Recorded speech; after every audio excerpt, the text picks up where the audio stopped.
Chuck Grassley, Electoral Juggernaut. Okay, so today we're going to talk about Chuck Grassley. Specifically about his election performance. So what we're not going to be talking about is Chuck Grassley, the politician, any of the views he holds. Or Chuck Grassley, the fan of Dairy Queen. Or the odd ways that Chuck Grassley shows his love for Dairy Queen. We're going to talk about Chuck Grassley, his electoral career, and how there are few people in American history that have had such a long electoral career of overperforming people from the same party in essentially every election that he's been in. Now, Chuck Grassley has been in elected office for a long time.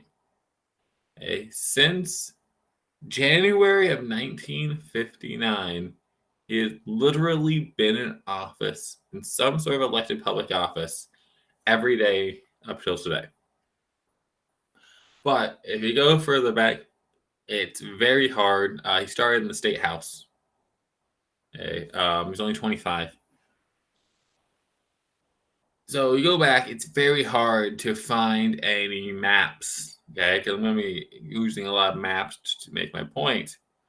And so we are going to start out in 1974, and the data's there, but no one else has made a map. So I actually had to make a map here. Chuck Grassley ran for this open house seat. And Chuck Grassley has been out of Butler County. It's where he lived. So this is where the district's going through. Now, the setting for 1974 is it was actually a very good year for House Democrats in Iowa. They came very close, a couple thousand votes from winning every single House contest that year. Okay, fueled by the post-Watergate blue wave, so to speak. So Chuck Grassley is running in this open seat, and he wins it by less than 2%, which is the closest election he's going to have in his entire career, looking back to when he was in state government, in the House and the Senate. And happening concurrently with this is there's a Senate election, in which Representative John Culver is going to, as a Democrat, he's going to win. He's going to win very narrowly, only 50% of the vote. So Chuck Grassley, though, is going to make it into Congress based on a hometown appeal. In the Senate election, Butler County, Chuck Grassley's home, the Republican wins it by 30 points, the pretty conservative county. But Chuck Grassley wins it by 40 points. And that's enough to get him into Congress. So, at basically the highest point for Democrats congressionally in Iowa since World War II, Chuck Grassley survives doing better than the Republicans around him. So he is a good candidate for 1980, where he is going to run against John Culver, who's going for his second term. And as we just saw, John Culver didn't win by much in 1974. He won by less than 1%. So, but still, unseating incumbents a difficult thing, and Chuck Grassley is going to do it. He is going to unseat John Culver, winning by 8 percentage points. Now, let's put this in comparison with the presidential election happening at the same time. So, at that point, Ronald Reagan is also winning the state. But third-party candidate John Anderson is getting a nice chunk of the vote, and he's a former Republican, So this is going to be a place where Chuck Grassley is going to get more votes than Ronald Reagan. But he's going to have a smaller margin of victory because there's not this third party split. However, this is going to be the last time in a long time that Chuck Grassley is not going to be the top performing Republican on the ticket. Because at that point, it didn't seem that exceptional. A lot. The Senate races went great for Republicans in 1980. But then we get to 1986. And Chuck Grassley is going to cruise to re-election. And this was not something that was ordained ahead of time. The 1986 midterms were horrible for Republicans. The Senate class that was up were the ones that have been brought in by the Reagan Revolution. And a lot of people that were elected in 1980 immediately lost in 1986. So Democrats pick up 8 seats. But Chuck Grassley is going to actually do better. He is going to win 98 counties. The only county he's not going to win is Wapello County, where the city of Ottumwa is located. And very hard to find information on Chuck Grassley's opponent here. I always assumed that he must have just been from Ottumwa and he was getting a boost. But if you compare it to the concurrent governor election, you can see Chuck Grassley's crossover appeal. Terry Branstad, who's going to go on to be the longest serving governor in U.S. history, he's going for re-election against the head of the Iowa Senate. And he only wins by 4 points. And Chuck Grassley, he's winning by 32 points. So a huge performance. As you can see here, Lowell Junkins' best performance was in Wapello County. So I guess that was just simply the best place for Democrats in that year. So again, this is a really bad year for Republicans. It was a relatively close governor race, but Chuck Grassley is skating by for re-election. This brings us to the next time, 1992. And Chuck Grassley is going to, for the first time, going to sweep all 99 counties in Iowa and win by an amazing 42-point margin. Now, if you put this in consideration to what was happening nationally, this is quite a feat. So you have the presidential one happening at the same time. And this is kind of similar to 1980, where there's a 3-way race. And Ross Perot is getting nearly 19% in Iowa. So it's not a completely fair split. A lot of the counties that Bill Clinton, as a Democrat, is winning, he's winning by plurality, not a majority. But even if you assume everyone that voted for Bush went for Grassley, everyone for Perot went for Grassley, it still means that 200,000 Bill Clinton supporters voted for Chuck Grassley. And so by this point, Chuck Grassley has a notoriety as being strong electorally. And so it becomes a bit of a chicken and egg scenario where, because Chuck Grassley is known for being basically undefeatable, the top Democratic candidates don't run against him. They're chronically underfunded, which just perpetuates Chuck Grassley being undefeatable. Not to take away from his actual feat, but that's, it's kind of what plays into it. If it had been much closer in 1986, Democrats may have spent a lot more in 1992 trying to unseat Chuck Grassley Iowa was a state that Dukakis won in 1988, so Bush never won this state. And so with Clinton carrying it, they might have pushed harder. Now, Chuck Grassley got some bad luck in 1986 because it was a Republican midterm. Well, in 1998, this is a Democratic midterm. Okay, and so he is going to be able to sail to re-election. Okay, he's going to win by 38 points. So that's slightly less than in 1992. But again, these are just huge margins. And again, you can't complain when it's a 99 county sweep. It's even more impressive when you put it into the context of what is happening on the state level. On the state level, there was an upset in the governor election. Okay? It had been 32 years since a Democrat had won the governor election in Iowa. Iowa is very ancestrally Republican, and even though it had been going Democratic recently in presidential elections on the state level, governors the Republican. So Tom Vilsack pulls off kind of surprise victory, almost 6 points.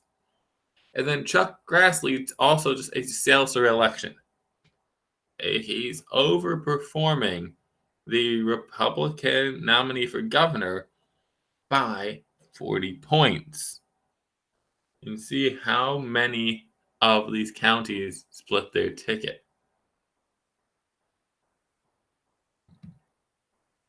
Jump to 2004. And I speak to the same thing. Nobody thought that Chuck Grassley was beatable. And even though Iowa was thought to be a heavily contested state in the presidential election, nobody gave any money to Chuck Grassley's challenger. This is just some state representative that runs. And Chuck Grassley dominates. It's really hard to get 1 million raw votes in Iowa.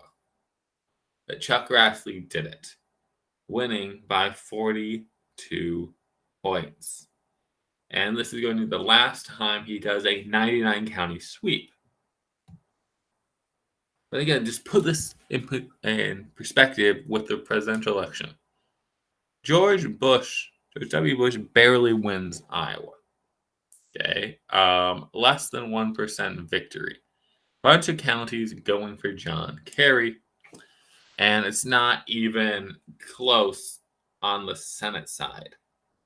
John Kerry is winning Johnson County. This is a home of the University of Iowa, nearly 2-1, and it still went for Chuck Grassley. So, Chuck Grassley has been shown time and time again to have these crossover appeals. And then the next time he's up is 2010, which is another Democratic midterm. This is a big Tea Party wave, and Chuck Grassley's, you can't really call him a Tea Party guy, given where he went into office. Maryland's re-election, there is a contested primary to challenge him, but nobody thinks this is going to be close, and it's not. Chuck Grassley wins by 31 points, but he only wins 98 counties. Johnson County, the home of Iowa, University of Iowa, goes for Roxanne. Now, again, put this into context about what is happening in the state level. Well, you have Terry Branstad, who was the governor in the 80s into the 90s. He stages a comeback. And he unseats the sitting governor, Chet Culver, who's the son of John Culver, the man that Chuck Grassley originally defeated. So Chuck Grassley has seen generations of politicians go by, and so you see some of these names come back. It's just as Chuck Grassley stays the same. So Branstad makes a return, wins by 10 points. Chuck Grassley is winning by 31 points. Is an over 20-point overachieving element in 2010. So this brings us to 2016, and it was thought that this race might be competitive. This mostly had to do with Chuck Grassley's age. Okay, he is going to be into his 80s by the end of that term. So it's thought to be competitive, possibly competitive. The Democratic nominee is Patty Judge. She's the former lieutenant governor. You can see on this her losing re-election in 2010. But, this is a statewide office holder. That's a Democrat. And Obama had won Iowa pretty handily 2 times in a row. So coming in 2016, all these things thought to be aligning. And no. Chuck Grassley still soundly defeats Patty Judge by a 24-point margin, which by Chuck Grassley standards isn't amazing, but by any other standards is very good. And he still wins 98 counties, only losing Johnson County.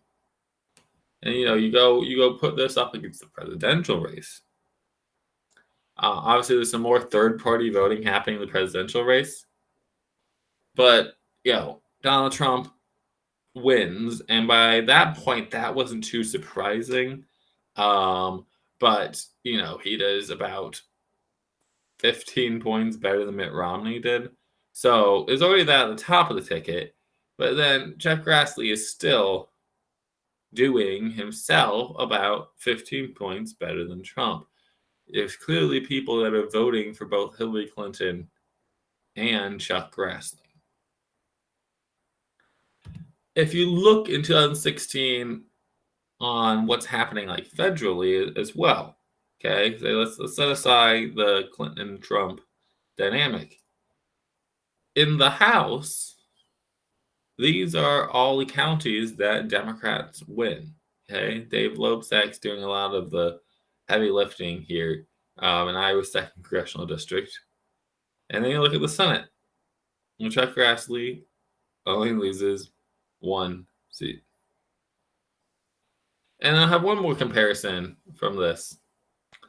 There's actually precinct maps and showing townships and stuff. And so in 2016, you look at Chuck Grassley, and the only precincts that he's losing are basically in the core of urban centers. You can also see where the Meskwaki live in Tama County, but it's these urban cores where he's actually losing precincts. Compare this to 2020. This is another Senate race that's won by a Republican. That's happening at the same time as the presidential election with Joni Ernst, but she's only winning by 8 points. And you can see the suburban areas around Des Moines, Iowa City, Cedar Falls, Cedar Rapids, all these areas, a lot more blue to show this crossover appeal that Chuck Grassley has. Well, then Chuck Grassley announces he's going to run for another term in 2022. And this term, if he wins re-election, means that he will be over 90 when this term ends. So there's quite a contested primary for this. And there was even a little bit of polling. I thought that it might be competitive. So then you get to this, on election night 2022. And probably due to age, some of the old Chuck Grassley magic dissipated. He only wins by 12 points, which is, more than Donald Trump won Iowa by in either presidential races. But he loses 4 counties. And his opponent is Michael Franken, who is a bit of a higher statute than most of his opponents are. He's a former admiral, did a lot of advertising. And so if you look at the House elections versus the Senate elections, by margin, they're about the same. The Democrats managed to win Blackhawk County, which is like the University of Northern Iowa, in the House, and Chuck Grassley managed to still keep that there. He went to UNI. However, he does worse than the Republicans for governor, for Secretary of State, and for Secretary of Agriculture. And you have to go all the way back to 1980 to find a time in which a Republican running in the same statewide offices were doing better than Chuck Grassley. So, I can't predict the future. I think it's likely that Chuck Grassley has run his last race. If he were to run in 2028, it would mean that he would celebrate his 100th birthday by the end of that term. But I just thought he's an interesting character if you're interested in elections and the political science of this, of somebody that has had enduring crossover appeal, even as things have gotten progressively more partisan, in a state that has been perpetually close in presidential elections, a swing state, where he consistently has won by double digits. And that is why I say that Chuck Grassley is an electoral